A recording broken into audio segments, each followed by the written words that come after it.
Hello everyone, my name is Yammouni and it is my pleasure to be presenting to you all today on behalf of my fellow researchers. Today I'll be presenting on our study that looked at assessing the validity and the reliability of the pelvic pain psychological screening questionnaire, the 3PSQ, in people with persistent pelvic pain.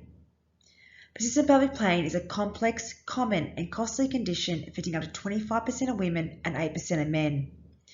Psychological factors such as stress and anxiety are consistently found to be relevant in the maintenance of pelvic pain.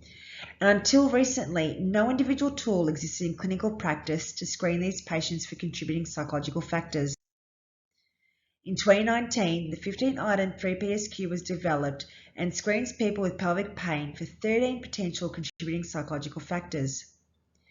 Each item in the 3PSQ originated from 9 lengthy questionnaires. The table on the screen outlines what psychological factor each item in the 3PSQ is screening for and from which questionnaire it originated from. The aims of this study were to assess the validity and the reliability of the 3PSQ in a persistent pelvic pain population. We ran an observational cross-sectional study using an online survey. Participants were recruited from around the world and had to be at least 18 years of age and self-reporting pelvic pain. The survey collected demographic information as well as the answers to the 3PSQ and the 9 original questionnaires. A sample size of 485 was required for adequate power of the study, and the p-values less than 0.05 were considered statistically significant. Convergent validity was determined using 2 methods. Linear regression models were used to assess the association between scores of each 3PSQ Likert scale question as comparative questionnaire. A beta coefficient of 0.3 was considered a strong correlation. And a logistic regression model was used to assess association between the 3PSQ binary yes-no question and its comparative questionnaire, providing an odds ratio. Convergent validity was determined using principal component analysis with eigenvalue values greater than 1, resulting in an item being retained within that component. Reliability and internal consistency were determined using Cronbach's alpha, with values of 0.7 to 0.9 being acceptable. Of the 1,052 participants that commenced the survey, 761 met our inclusion criteria and were included within our analysis. The mean age of participants was 39 years of age, with the vast majority being female, with an average pain intensity of 6.5 on an 11-point numerical scale. The mean duration of pain symptoms was 9 years.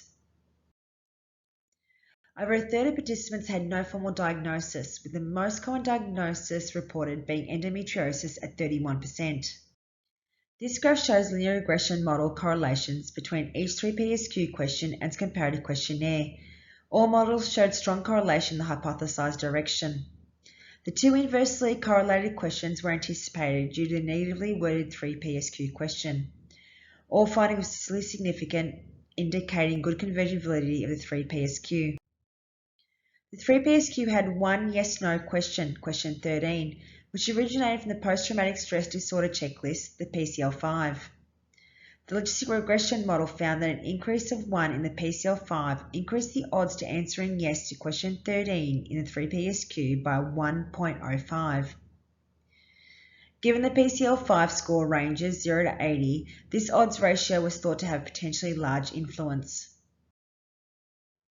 Principal component analysis showed that there were 2 components and that all items loaded onto one of the 2 components with no cross-loaded items. Component 1 reflects pain-related psychological status containing 8 items, while Component 2 reflects global psychological status containing 5 items.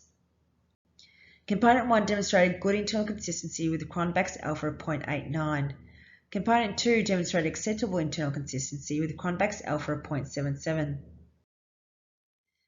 Through this study, the 3PSQ is shown to be a valid and a reliable screening tool that screens for 13 psychological factors that can contribute to the maintenance of persistent pelvic pain.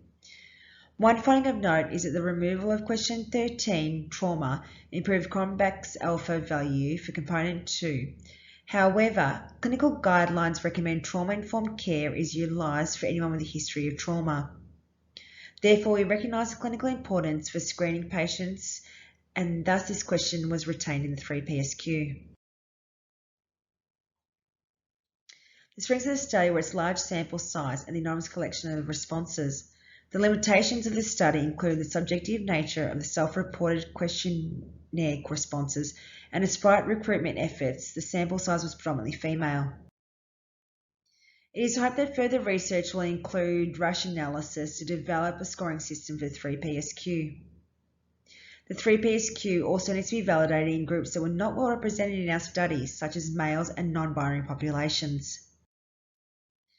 This study has demonstrated that 3PSQ is a valid and reliable screening tool that screens for 13 psychological factors that can contribute to the maintenance of persistent pelvic pain. And as such, it is anticipated to have widespread clinical utility due to its comprehensive but efficient nature and will facilitate practitioners to take a more holistic and psychologically informed approach to patient care. Thank you all for listening, and if you have any questions, please leave them below.